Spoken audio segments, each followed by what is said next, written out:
Hallo aus Berlin-Schöneberg. Ich sitze hier mit Markus Jehle. Markus ist Astrologe und Diplompsychologe auch.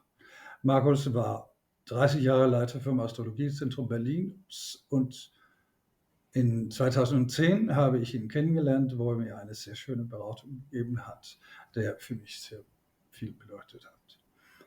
Und ich begrüße dich, Ja, Markus. Willkommen im schlechten Wetter hier in Oktober. Danke, dass du trotzdem zu mir gekommen ja, bist. natürlich, ja.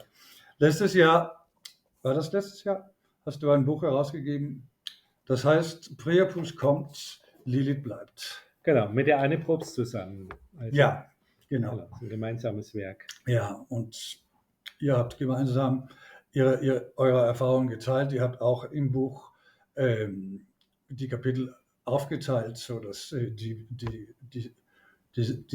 Seite von Anna kommt vor und so wie du die Sachen wahrnimmst, kommt auch vor. Lilith ist bei vielen sehr bekannt in der Astrologie. Lilith hat ja in den letzten so 30 Jahren so eine Riesenbedeutung in der astrologischen Deutung auch gefunden. Aber Priapus, wie hast du den gefunden? Naja, erstmal muss man ja sagen, dass die beiden eigentlich gar nicht getrennt betrachtet werden können. So wie bei den Mondknoten. Wir haben den aufsteigenden Mondknoten, wir haben den absteigenden Mondknoten.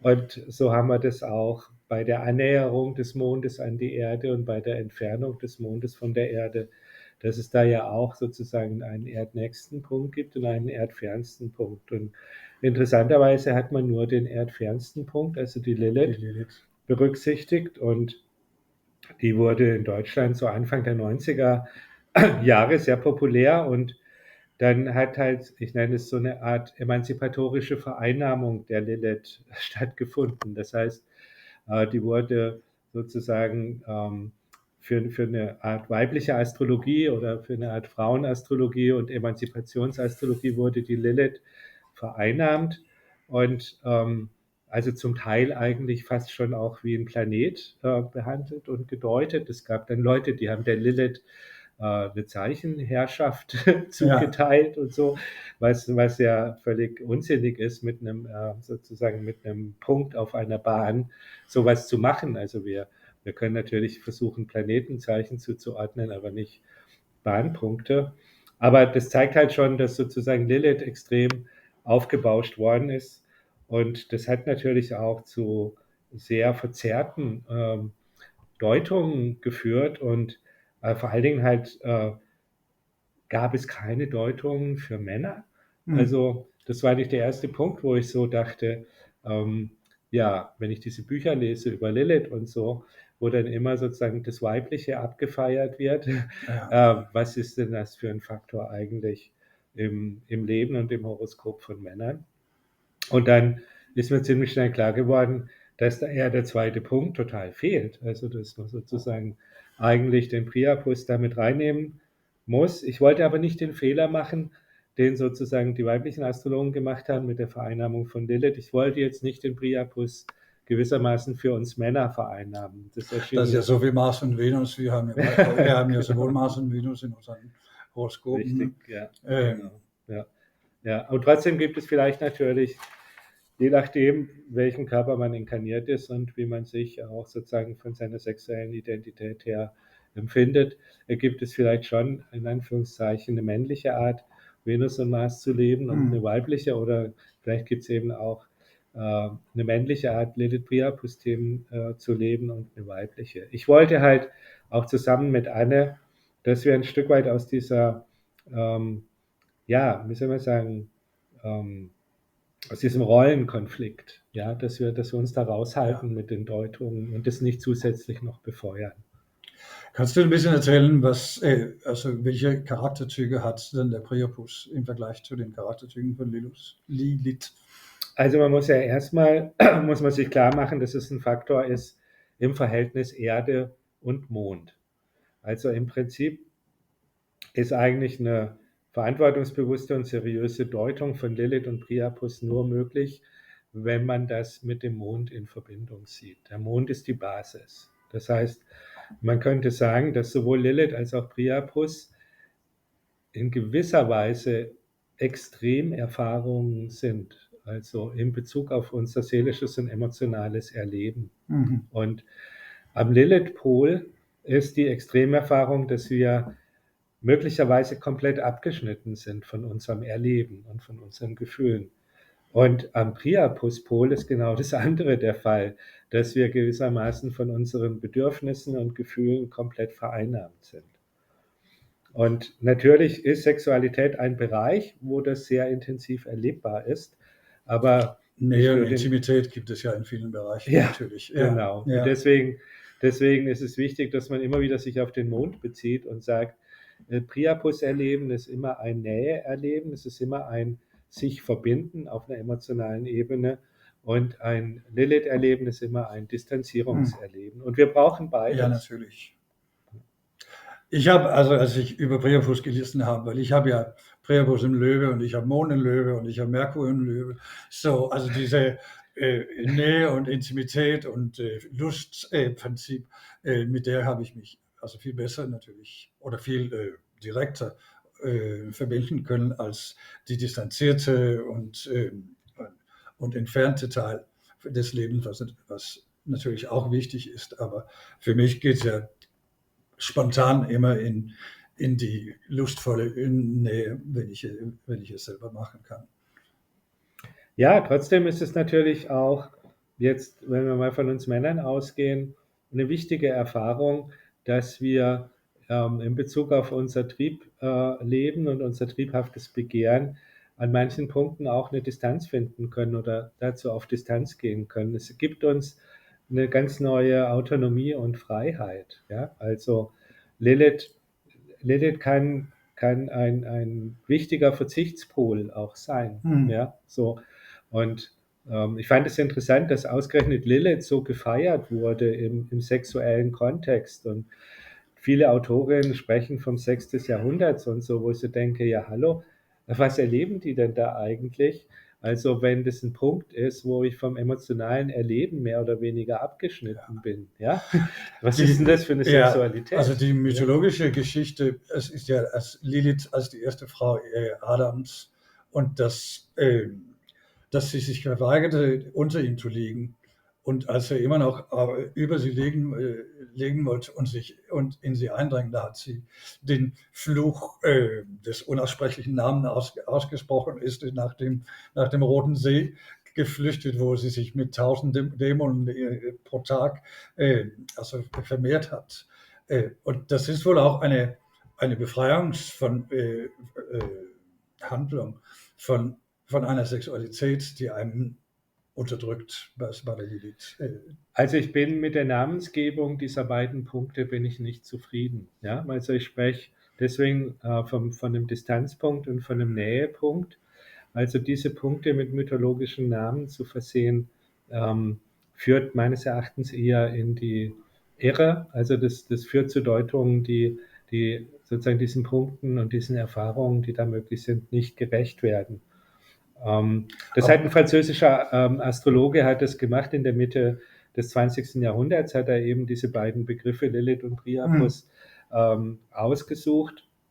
Aber mir wäre eigentlich lieber, wir würden vom schwarzen Mond und vom weißen Mond sprechen oder halt vom Nähe- und Distanzpunkt der Mondbahn. Aber hat es nicht eine Bedeutung, wenn etwas einem Namen gegeben wird? Also wenn so wie wenn ein Asteroide Franz von Assisi genannt wird, dann hat es so ein Franz von Assisi Wirkung bei dir. Also ich sage mal so, die Planetennamen werden ja von der Internationalen Astronomischen Union vergeben. Ja? Und das ist ja doch dann auch ein größerer Prozess, an dem viele beteiligt sind. Bei Lilith und Priapus war es einfach eine einzelne Person und das kann vielleicht eben auch ein Fehler sein.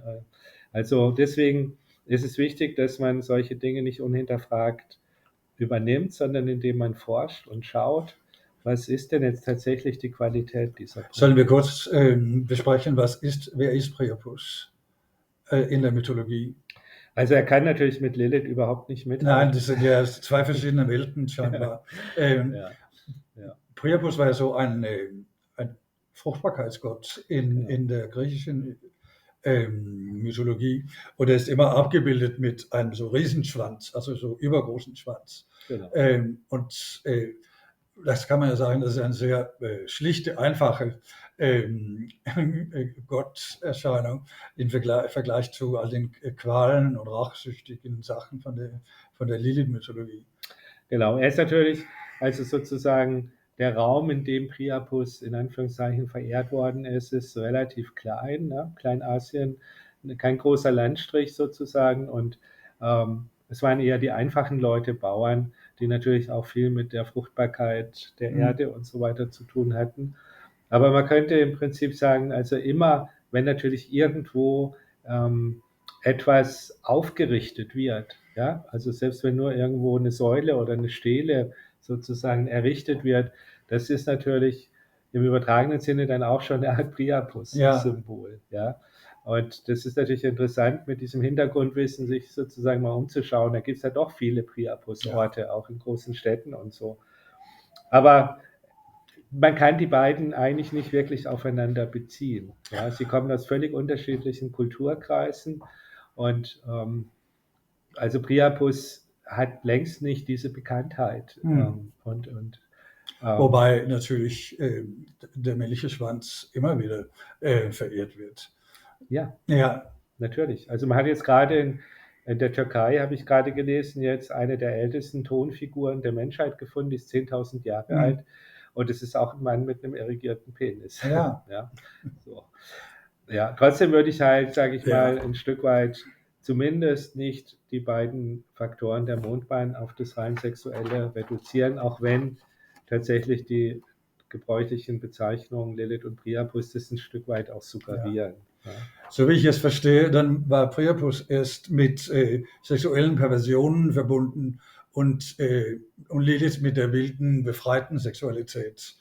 Aber deine Forschung sagt eher, dass Priapus und der weiße Mond mit der Nähe und mit der Intimität zu tun hat. Und Lilith, was würdest du sagen da? Also Priapus ist ein lustvolles Vereinigungserleben. Und das erleben wir auch natürlich, wenn wir einfach einen Wunsch erfüllt bekommen.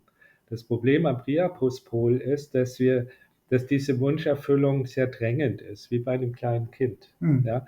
Das heißt, wir sind am Priapuspol nicht in der Lage, über Frustrationstoleranz und über Verzicht sozusagen irgendwie die Sache in den Griff zu kriegen. Dafür haben wir ein sehr lustvolles Erleben. Also wenn diese Wünsche, die wir am Priapuspol erleben, wenn die auch sofort erfüllt werden, das ist was zutiefst Befriedigendes. Ja, das ist was sehr, sehr Schönes.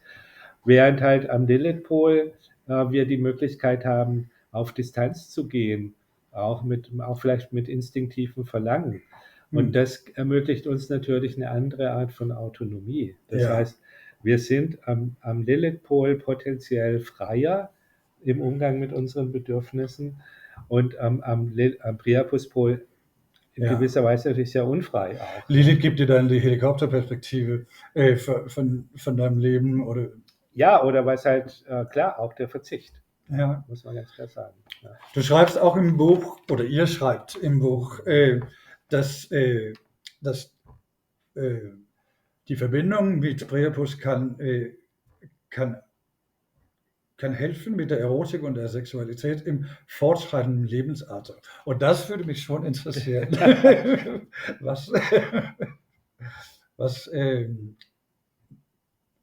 Weil Priapus scheint ja sehr so naiv und ungestüm und direkt zu sein. Und der kriegt ja dann auch eine Reife, oder wie? Also, da die beiden Punkte ja Faktoren der Mondbahn sind, haben sie ja mit Intimität und Nähe versus Distanz zu tun. Und für ein intensives sexuelles Erleben brauchen wir beide Pole. Ja? Wir brauchen sozusagen Intimität und Nähe und Vertrauen auf der einen Seite, um Erfüllung zu finden. Und wir brauchen natürlich auch ein Stück weit eine Distanz. Ja? Das kann auch was sehr Lustvolles sein. Ja? Und natürlich auch sozusagen die Freiheit und die Möglichkeit auch des Verzichts. Und dieses Zusammenspiel ist eben sehr interessant. Und es ist ja so, wenn man auch schaut, auch im sehr fortgeschrittenen Alter, Andreas Dresen mit seinem Film über Sexualität bei alten Menschen ist ja da, das ist ja ein sehr eindrücklicher Priapus-Lilith-Film Ja. auch, ja, wo klar ist, es geht es nicht mehr um physische, körperliche Attraktivität primär, ja, also es ist kein Sex, der mit den Augen stattfindet, sondern es ist ein Sex, der mit dem emotionalen Erleben Ja. stattfindet und der natürlich ganz viel auch Aber mit emotional, Nähe. physisch auch. Ne? Genau, diese Ja. Verbindung Ja. auch, ja. Und das ist eben das Interessante so. Und deswegen verstehe ich auch nicht, warum Lilith letztendlich zu so einem starken Symbol für eine wilde, leidenschaftliche Sexualität werden konnte, weil es ist eigentlich eher ein Abgeschnittensein, ein Stück weit auch von der Intimität und von der Von der Verbindung. Verweigerung der Intimität. Genau, Ja. genau. Das kann natürlich auch in Anführungszeichen geil sein, ja, aber es ist eigentlich nicht lustvoll wirklich. Ja. Also man braucht ja auch eine Fähigkeit, sich zu distanzieren, besonders wenn du also von einem Leben kommst, wo du sehr viele Zwängen und auch Unterdrückung von Erwartungen anderer also erlebt hast. Und eine Befreiungsaktion ist natürlich in jedem oder ist nicht oder ist für mich wichtig gewesen und sicherlich auch für dich irgendwann. Ja, aber das Entscheidende ist, also es wird ja immer gesagt, Lilith befreit sozusagen die Sexualität, aber der Priapuspol befreit sie nochmal auf eine ganz andere Art und Weise. Ja? Weil er, wie du schon auch sagst, natürlich genau an die Punkte rührt, wo vielleicht auch Tabus sind oder Verbote sind oder Ängste natürlich auch sind letztendlich. Ja, weil dieses Überwältigtwerden, dieses emotionale Überwältigtwerden am Priapuspol, das kann eben sowohl lustvoll als auch bedrohlich sein. Ja, Liebe kann ja gefährlich sein, wenn man plötzlich in der Liebefalle fällt. Und andererseits ist es ja auch, also ein Leben ohne Liebe, das ist ja auch schwer zu vorstellen. Ne? Ja. Ja, also ganz darauf zu verzichten, würde ich nicht raten. Du schreibst auch im Buch, dass du findest, dass die Mondknoten, also die werden überinterpretiert, deiner Meinung nach. Auf welcher Stufe würdest du Lilith und Priapus also einrechnen? Also in der Hierarchie von der Astrologie. Also an dem Punkt sind Anja und ich gerade noch sehr stark am Forschen auch.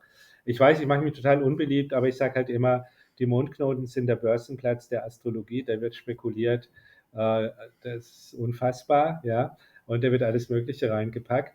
Und wenn wir mal sozusagen diesen ganzen Kram weglassen mit Karma, früheres Leben und was weiß ich, und die Mondknoten als das sehen, was sie sind, nämlich Begegnungspunkte, Anziehungspunkte in Begegnungen, dann ist tatsächlich Lilith und Priapus von der gleichen Qualität. Also ja? Mein nördlicher Mondknote ist ja auf deinem MC.